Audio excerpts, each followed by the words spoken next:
నూతన రాష్ట్ర ఏర్పాటు ప్రక్రియను భావించడం వల్ల ఆనాడు లక్షలాది మంది విద్యార్థులు ఉద్యమ బాట పట్టి తెలంగాణ రాష్ట్రం సాధించుకోవడం జరిగింది. సాధించుకున్న తెలంగాణ రాష్ట్రంలో 10 సంవత్సరాలు పూర్తయిన తర్వాత వెనక్కి తిరిగి చూసుకుంటే 21 సంవత్సరాల వయసున్న గ్రాడ్యుయేట్ సర్టిఫికేట్ తీసుకొని బయటకు వెళ్ళిన నిరుద్యోగి 31 సంవత్సరాలకు చేరుకున్నాడు తప్ప అతనికి ఉద్యోగం కానీ ఉపాధి అవకాశాలు కానీ రాలేదు. తెలంగాణ పబ్లిక్ సర్వీస్ కమిషన్ ప్రభుత్వ ఉద్యోగాల భర్తీ కోసం వాళ్ళ వెబ్సైట్లో నిరుద్యోగ యువకులను భర్తీ చేసుకోండి అని ప్రకటన చేస్తే 30 లక్షల మంది నిరుద్యోగ యువకులు తెలంగాణ పబ్లిక్ సర్వీస్ కమిషన్ వెబ్సైట్లో నమోదు చేసుకున్నారు. పట్టభద్రులు కాకుండా ఇతర నిరుద్యోగ యువకులు దాదాపుగా ఇంకొక 20-25 లక్షల మంది తెలంగాణ రాష్ట్రంలో ఉండడం జరిగింది. అంటే 10 సంవత్సరాలు పూర్తయిన తర్వాత ఒక అంచనాకు వస్తే 55 లక్షల నుంచి 60 లక్షల మంది నిరుద్యోగ యువకులు తెలంగాణ రాష్ట్రంలో చదువుకొని పట్టాలు పొంది ఉద్యోగ ఉపాధి అవకాశాలు లేకపోవడం వల్ల తెలంగాణ తీవ్రమైన నిరుద్యోగ సమస్యను ఎదుర్కోవడం మేము నూతనంగా ప్రభుత్వం ఏర్పాటు చేసిన తర్వాత గుర్తించిన అత్యంత కీలకమైన అంశం.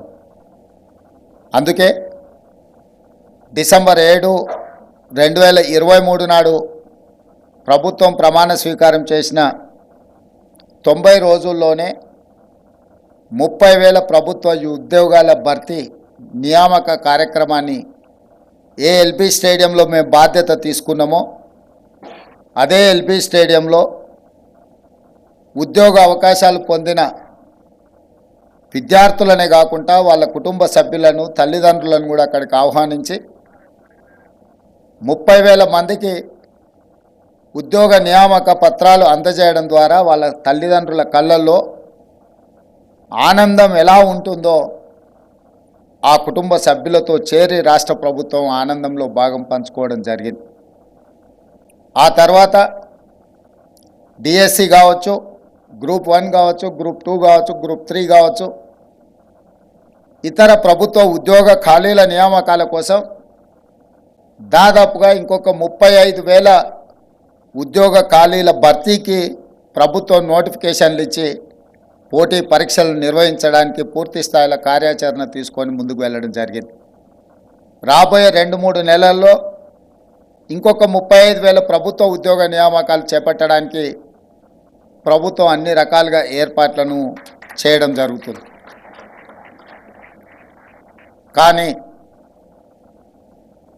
రాష్ట్ర ప్రభుత్వంలో ఉన్న 2 లక్షల ఖాళీల 100% మనం నియామకాలు చేపట్టినా కూడా తెలంగాణ రాష్ట్రంలో ప్రధానంగా ఎదుర్కొంటున్న నిరుద్యోగ సమస్య తీరదు. ఈ సమస్య తీవ్రతను మా ప్రభుత్వం గుర్తించింది.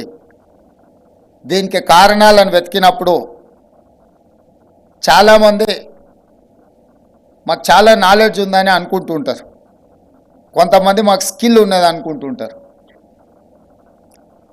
నాలెడ్జ్ అనేది లాంగ్వేజ్ కాదు. లాంగ్వేజ్ అనేది ఒక కమ్యూనికేట్ చేయడానికి ఉపయోగించే సాధనం మాత్రమే. నాలెడ్జ్ ఉన్న కమ్యూనికేషన్ స్కిల్ లేకపోతే ఉద్యోగ అవకాశాలు తక్కువ. కమ్యూనికేషన్ స్కిల్ ఉన్న స్కిల్ లేకపోతే ఉద్యోగ అవకాశాలు రావు. అందుకే ఈ సమస్యను గుర్తించి ప్రతి సంవత్సరం 1 లక్ష ఇంజనీరింగ్ గ్రాడ్యుయేట్స్ని, ఇంకొక 2 లక్షలను డిగ్రీ పూర్తి చేసుకున్న వాళ్ళు, అది బీఎస్సీ కావచ్చు, బీఎస్సీలో different courses, BCom, BA, any other degree పట్టాలు పొంది 3 లక్షల మంది ప్రతి సంవత్సరం తెలంగాణ రాష్ట్రంలో పట్టభద్రులై బయటకు వస్తున్నారు. 10 సంవత్సరాలు ఉద్యోగ నియామకాలు చేపట్టకపోతే 30 లక్షల మంది నిరుద్యోగ యువకులు ఒక రాష్ట్రంలో అన్నమో రామచంద్ర అని తిరగాల్సిన పరిస్థితులు. తెలంగాణ మధ్యతరగతి కుటుంబాలు చాలా ఎక్కువ. గ్రామీణ ప్రాంతాలలో వ్యవసాయం మీద ఆధారపడ్డ తల్లిదండ్రులు ఎక్కువ. వాళ్ళందరూ కూడా వాళ్ళ పిల్లల్ని కష్టపడి, మేమన్నా చదువుకోలేకపోయినా మేము చదువుకున్న ఉద్యోగ అవకాశాలు రాలేదు,